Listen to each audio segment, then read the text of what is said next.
ورجعنا معاكم أعزائي أكيد المشاهدين بتشوفون الآن Step Saudi 2020. We're back. It's going to be an English and Arabic thing, you guys, and this is this is the way it is. It's incredible. It's your host Hassan, or Big Hass. Really honored to do this, and we're about to introduce our second session for the day. Really proud of this one, and صراحة, if you're a startup, then this is a really must listen. We're talking about Saudi Arabia's ecosystem infrastructure. Our guests are going to be discussing the current startup ecosystem map with key industry players and its projection in the next few years. شيء جدا مهم صراحة وفخور جدا بهذا الحديث اللي حيصير الآن. Let me say السلام عليكم لأختي شيخة الدوسري from 6722. سلام شيخة. مرحبا، سلام، كيف حالك؟ أول شيء يعطيك ألف عافية أختي، ومتحمسين جدا نسمع البانل هذه. فأنا حأعطيك الفرصة إنه تعرفي عن الجس وجود لك وبالتوفيق، ومتحمس جدا أسمع كل كلمة. Over to you.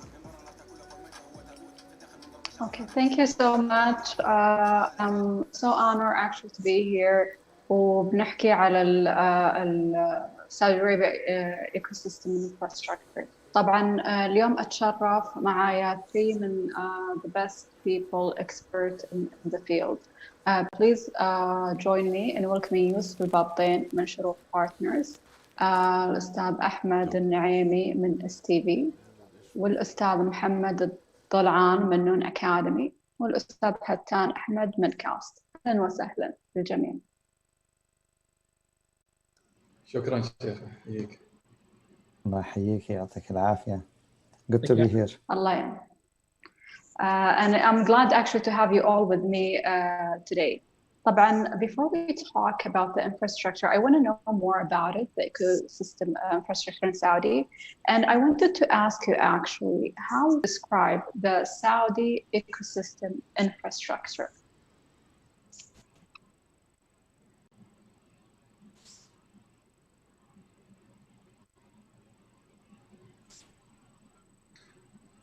You want to direct this to someone, or do you want me to take a first stab, Sheikha?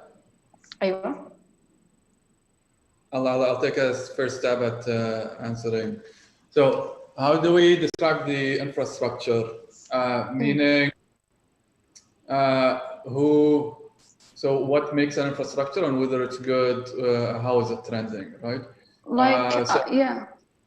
Where do we stand today in Saudi Arabia when it comes to infrastructure, the ecosystem infrastructure? Yeah, fair. يعني بشكل عام الحمد لله, I think one way to summarize it is that where we are today is maybe 10 times better than where we were 2 years ago. And the same thing is true for 4 years ago. I think we all agree on that.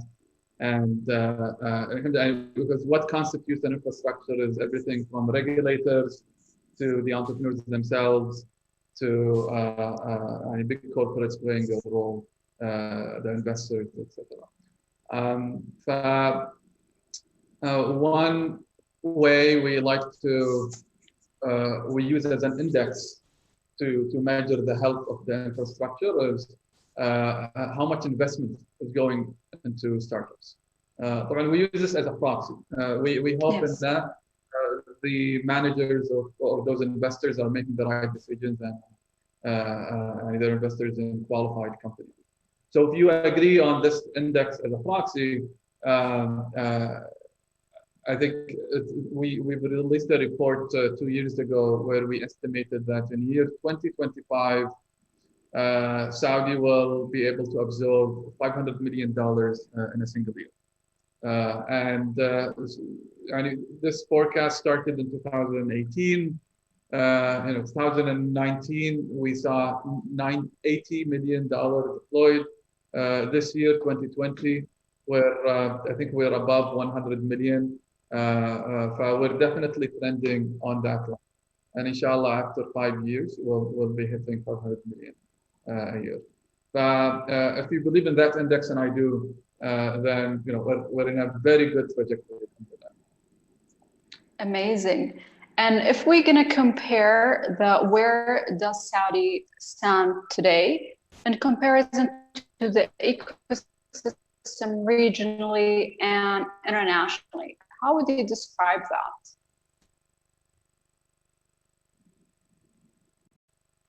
I can take a quick comment here, Sheikha, and thank you very much for coordinating this panel. So I agree with Ahmed on the indicator of how fast the pace is really moving and evolving in Saudi. We're now measuring it by months compared to where we used to measure it by years. During the first half of 2020, this year, given the challenges we all face, we already surpassed figures we've measured for 2019, especially in funding. And funding is an important indicator that reflects confidence in the market. Yeah. Investors, but also to reflect the deal flow that is in the market. When we benchmark or when we look at the Saudi ecosystem compared to global ecosystems, I think we are at the pace we are growing and evolving. We are becoming a strong emerging hub for the region. There is a lot to be done, and I think we are on the verge of really that evolution. However, the prospects are very encouraging, and maybe taking one step backward and taking a wider lens at the ecosystem, it's important to look at, in addition to funding as a core factor and indicator, looking to the different value chain components that will make the full ecosystem more vibrant and more sustainable in terms of growth.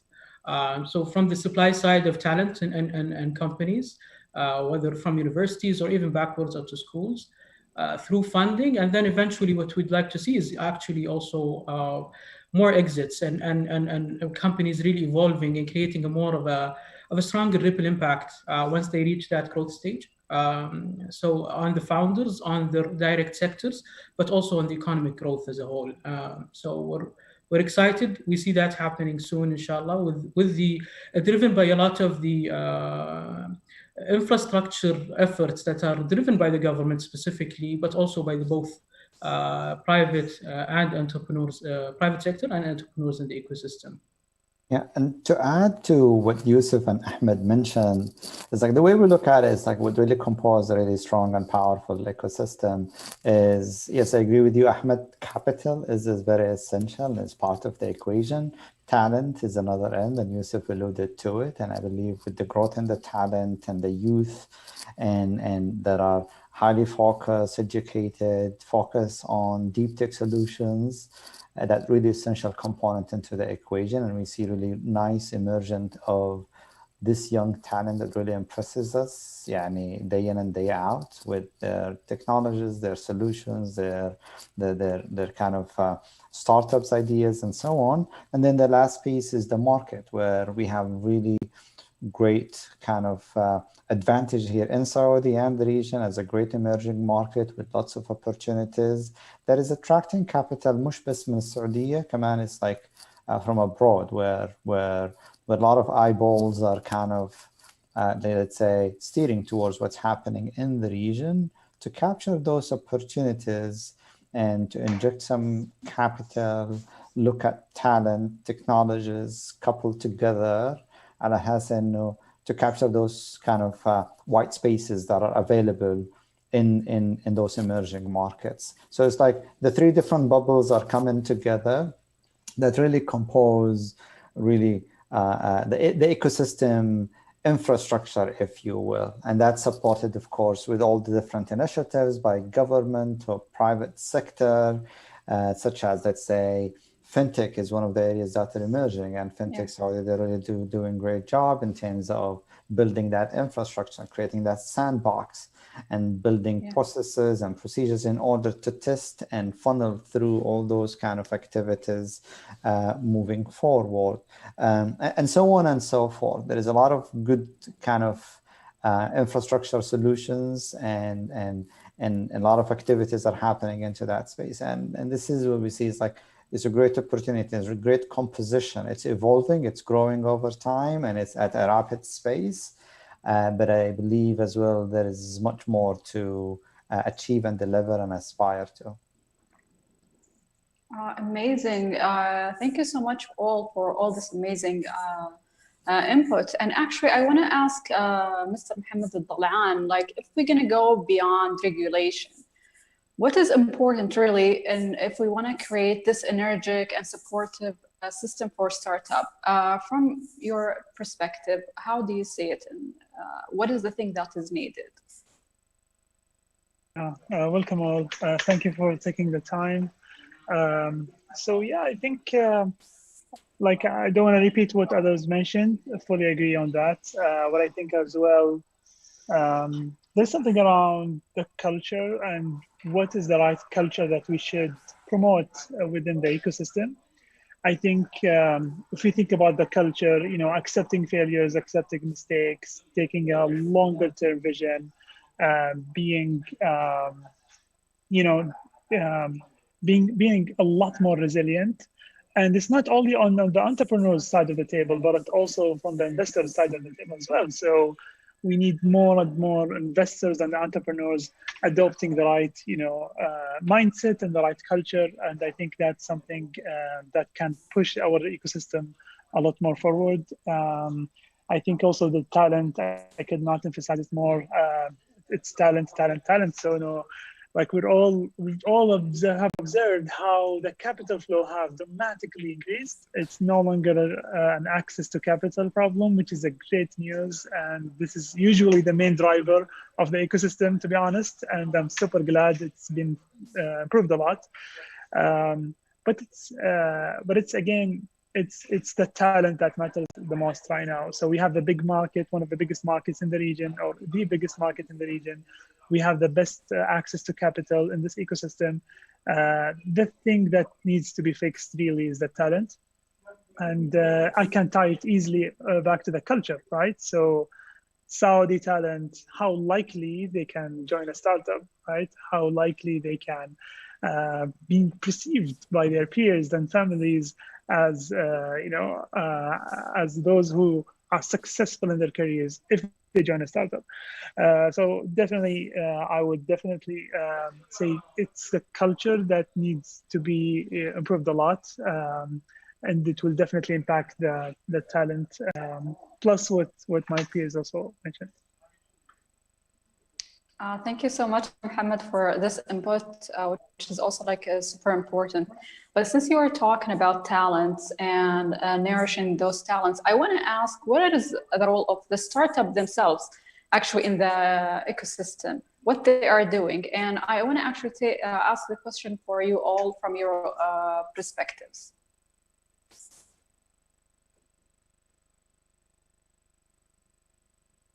I'm going to start with you, Yusuf. Yeah, sure. So I believe the startups and the founders are the core of the ecosystem eventually. So the other resources, whether they are funding, whether they are research institutions, whether they are incubators or accelerators, or up to the capital markets, they're all at the end supporting that founder's journey. And where I think the cultural impact starts, I totally agree with what Mohammed mentioned. And as we are embarking on creating our own ecosystem, it's important to create that ecosystem that reflects us and reflects our culture. That's what will create a very sustainable, I think, ecosystem that will allow young entrepreneurs and founders to either join and talents coming out of universities or coming out of their different backgrounds to join the startup movement, whether as employees and contribute directly to new companies, new technologies, new solutions that are being built, and eventually as founders in creating companies as well. So I agree on the cultural aspect, and this is where the founder's role becomes important in cultivating that culture from day one. I think even between founders themselves, creating a collaborative environment in terms of knowledge sharing, experience sharing, building even partnerships. So it's not always necessarily around investments or business, rather than everyone playing their parts in creating that ecosystem. It is a very interconnected, so startups is different. And the field we are in is very much personally based, interconnected, and eventually that network, the stronger it is and the more original and the more relative it is, that's how resilient it will be and sustainable on the long term and create that lasting culture. Thank you so much, Yusuf, for this input. I want to ask the same question for Ahmed. Yeah, I echo everything Yusuf said. I think there are two things at minimum that startups need to do. One is for the founder, especially to be in a mindset of pay it forward and mentor other founders, especially those in earlier stages. The wealth of information that they've learned from dealing with hiring, firing, investors, thinking about strategy, board dynamics. This is not something, it's a very sticky knowledge, and it's, you can do your best in reading about it, but localizing that information is difficult. Tailoring it for a specific experience is difficult. So really, especially founders should be very deliberate and measuring themselves on how am I paying it forward? Am I doing it one-to-one or one-to-many? I think that would move the needle. Second is the startup, the company as itself should play a role in cultivating talents. And the way we would do that, the way we see it, especially in other ecosystems, is that they would sponsor meetups. And maybe some of those meetups would happen in the offices of those companies. And this is like very strategic. And let's say, I'm going to pick on you, Noor and Mohammed. Let's say you guys are Node.js backend or whatever. Then like the best Node.js events would happen there. And that would give them the advantage of finding the best talent, as well as contributing to the ecosystem, etc. So I would say those are two tools that every company should definitely tap into. For sure, it's super important. Yes, indeed. I want to also ask you, Hattan and Mohammed, about your role as a company or as a public sector and a private sector in helping and enabling those startups. What are the things, and improving also the ecosystem? I'm going to start with you, Hattan. All right, thank you. So what we do in the Entrepreneurship Center is KAUST is really built around empowering those entrepreneurs that we deal with. And we look at it at two strands. One is building the mindset, building that culture, and building the understanding of entrepreneurship at its widest spectrum. The way we define it, it's more like a way of thinking that would fit in any environment that they would go into. And we reach out to building that community and build that sense of movement and spread that knowledge in the youth that we deal with. So over the past few years, we graduated more than 11,000 graduates from our different programs that we run. And the goal here is that to immerse them into innovative experience, regardless of the results. And that will cultivate nice talent pool that is conscious of the entrepreneurial mindset, and they can deploy it wherever they go, whether in the government sector, private sector, or nonprofit, and you name it, or can be sourced as really nice kind of talent for startups. And we've seen this over the past few years where you see that talent moving apart and teams are forming and reforming into different formats, and they're building some really great stories as they move along their career trajectory. But then the other element, which is building or graduating some high quality, high impact startups. And with this, we have our flagship program, Taqaddam Accelerator Programs, a 6 months intensive process, mentor-led, industry connected, VC backed. And then we indulge those entrepreneurs into an immersive experience to help them build their initial prototypes, create their initial customer traction, and get them ready for investors as they move forward towards the market and we end up the program with a showcase event presenting to investors or showcasing to investors the top talent, top technologies that are ready for investment. And this is kind of coming together as building the full funnel, Chessbrus funnel, where we wanted to kind of build that kind of flow throughout that kind of process as we move forward. And we don't do this alone. Of course, we do this with partners.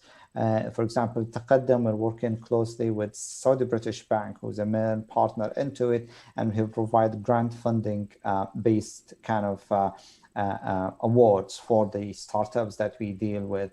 And the goal here is that to have those entrepreneurs create the impact and create the new markets that they're trying to create and penetrate as they go forward with their journey into it. And that funnel will just feed into each other. And we've seen different startups being kind of, let's say, rejoining forces and building sense of community. And we, of course, empower that with an infrastructure where we have different nodes across the country in Jeddah, Riyadh, and Medina, where it's a kind of a base or foundation or launchpad for those startups to use it as a launchpad for their company. But at the same time, we try to encourage the sense of community building as they move forward, which is really essential component as part of their journey. So the best part of learning we do learn as human being is that cross-learning within the same areas. And you see this, thankfully, it's like being formed at different areas where you see really great kind of VC movements are happening, angel communities being formed, the different platforms, and it kind of branching now into different areas. And then also startups into different focus areas or industries are being kind of formed and populated. And that's really kind of essential. So from the past few years, from different programs and the accelerator program we have run, those startups, there is north of $60 million in terms of funding. And they were like 300 plus startups that they graduated from the programs. And those startups are the ones who are really creating that movement and creating that impact as we move forward throughout their journey. So this is kind of in a nutshell, but what we believe is, we believe in the fundamental that entrepreneurship is the alphabet of the 21st century. And it's such essential kind of elements that we work with those entrepreneurs to acquire regardless of the results, and that it would feed into the ecosystem to create that impact as they move forward towards the market. Great, thank you, Hattan, for the input and also like giving us all those examples of some of the program that you're doing to help and support entrepreneurs. I want to ask you, Mohammed, this question, like what are you doing at Noon Academy to support and enable entrepreneurs and to improve the ecosystem in Saudi Arabia? So, on a personal level, I'll always try to be reachable to any entrepreneur, never say no to anyone, helping them in all kinds of issues, especially fundraising. On Noon, we do internships to fresh grads. We try to hire from the market. We're so proud of many talented people we've really groomed and created in this ecosystem. I also think for example, one of the most inspiring things happened to me as a founder is Careem story and Careem founders. And I think trying to become a good example, trying to move something in the region and do something that matters is a great inspiration. And it could be one of the top things that could ever happen, influencing other entrepreneurs to start and to do something that they feel is really possible. So we're taking a huge bet of taking Noon global, starting from Saudi. It's a huge bet, but we're super excited for it. And I strongly believe that if we just really make that happen, we're really moving the whole ecosystem forward, like what Careem did. In short, I think this could be the highest inspiration we can create in the ecosystem as Noon. But what are the areas of improvement? It could be something around how founders really help each other out. I definitely see, for example, Endeavor creating a great group of founders, right? And helping each other. What other avenues for founders to meet each other, to help each other out and to support each other? I think that is much needed. Another thing that I see is much needed is like the presence of mentors, of executive coaches, and the whole that's the support system that founders really need. I don't think it's there yet, and I don't think what we have is enough. It's far from enough. So yeah, I think that's a very clear area of improvement that could definitely help founders move forward. Thank you, Mohammed. I want to ask you, Yusuf, actually, the same question. And also, like, what is the main challenges that you're seeing now as an investor in within the ecosystem in Saudi Arabia? I agree in terms of the avenues where entrepreneurs really could meet further. I know this is becoming more challenging with the new norm we are facing now. We're doing this forum virtually. One of the initiatives we've done at Shuruk Partners is to actually create an active outreach program. So we've reached out over the past 9 months to more than 100 Saudi companies and founders. Of course, it is an investment sourcing initiative, but it goes beyond that. So we're trying to create dialogue between us and the Saudi-based founders and companies, but also building the network, whether within investors, two founders and entrepreneurs, but also between portfolio companies that we represent and the companies and startups that are in the ecosystem. So I think this is important, and this creates a strong impact on the founders themselves, on the knowledge sharing we tapped into earlier, but also because the common factor amongst us and the entrepreneurs, us as investors, and the entrepreneurs and startups and the business we are in is we are trying to solve problems. So we are dreamers, we are looking for solutions, and it's important to really cultivate that. So if avenues don't exist now, which I'm sure as the ecosystem really evolves, we'll have so many multiple avenues of collaboration and networking. But I think it's important for us to also to do that first step and to approach different people and start the dialogue. And this is what we have done recently, and it's creating a very strong impact for us. Thank you, Yusuf, for those amazing information, which is super valuable. I want to ask actually Ahmed the same question. From your perspective, what are the main challenges that we need to work on to improve our ecosystem?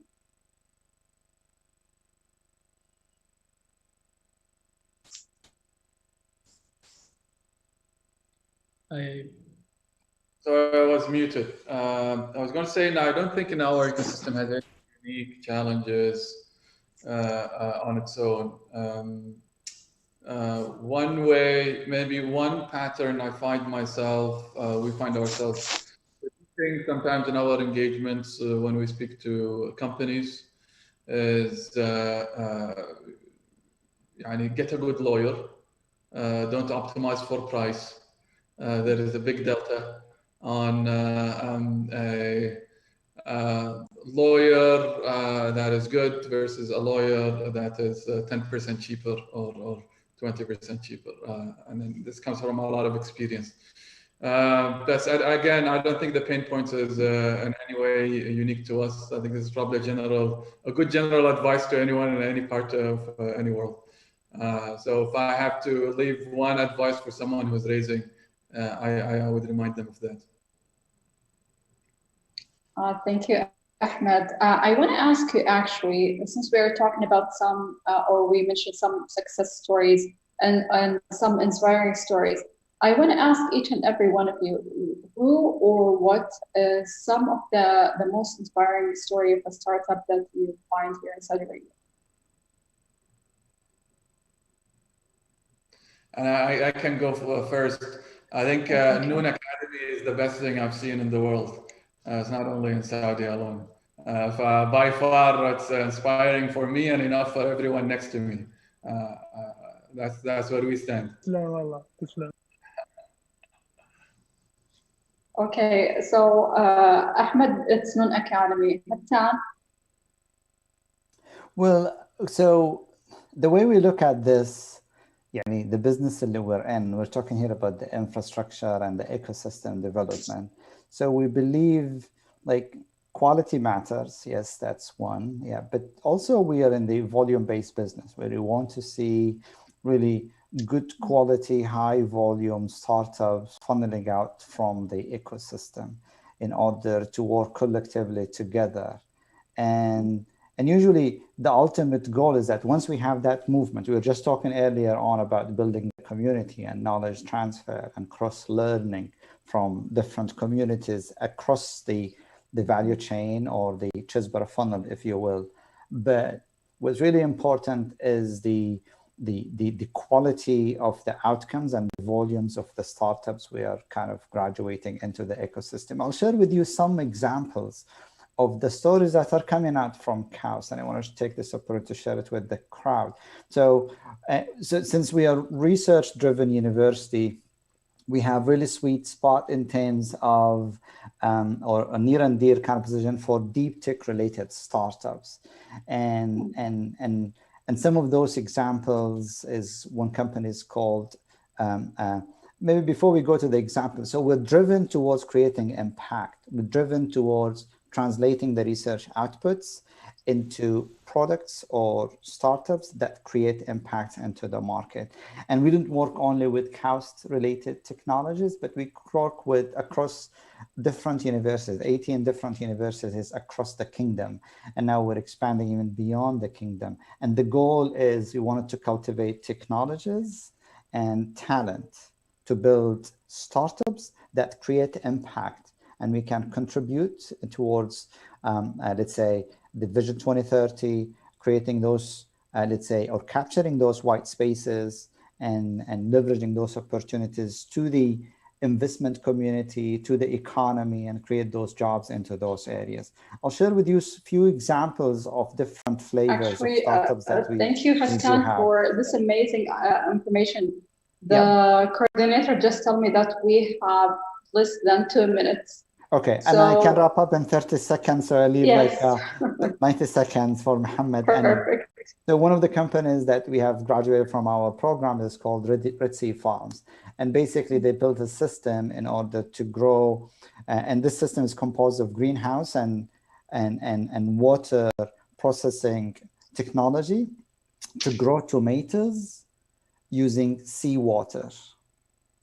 90% seawater concentration in order to grow tomatoes. And now they're really well on their way. They raise their seed funding. They are at production of 1 ton of tomatoes every week. And this is where we really wanted to create an impact. Another company is called UnitX.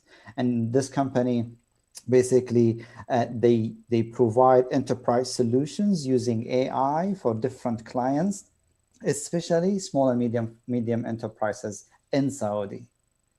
And there are many other examples that we can go on. I know time is quite limited, but we're really keen on creating those impact in those new areas in food, water, energy, environment, and digital to create that movement and play significant role, not only in Saudi, but also to export technologies and solutions across the globe. And we get a few examples of those companies who are now producing and exporting technologies to different parts of the world, and really proud of them as they move forward. So this is how we see it's like there is no kind of, let's say, preferred areas, but we have really good preference into certain industries and fields that we really want to leave an impact and pioneer globally on making that impact moving forward. Thank you, Hattan, for those amazing examples and sharing with us their experiences and what they are doing to improve the ecosystem, and also like to give examples for new entrepreneurs and startup founders. I want to ask one last question in one word, if each and every one of you can answer this. If there is like one thing we need to focus on now to improve our ecosystem in one word, what is it? I'm going to start with you, Yusuf. So, sorry to interrupt you guys. God bless you, first of all. I'm very, very honored to do this. But if we can do the last comments really quickly, that would be super good. Well, again, جدا جدا فخور فيكم. Go ahead. If it's going to be one word, it's our young population. So I would like to see the more tech literacy, whether in universities or schools. and also they're already tech savvy as consumers, but as also programmers, and they will serve as the base for this ecosystem. Mohammed? Culture. Yeah. Perfect. Just one word like that. Thank you. Fattan? Flourishing. Fattan? Flourishing. Flourishing. Ahmed? 2 words: entrepreneur first. In everything we. Perfect. Wow. Thank you so much all for those amazing inputs and for this great discussion and all the valuable information. Thank you, Hassan, for giving us extra minutes. بالعكس يعطيكم Thank ألف you. عافية والله جدا فخور فيكم and before you guys go keep going because this is really important and God bless you all. This was really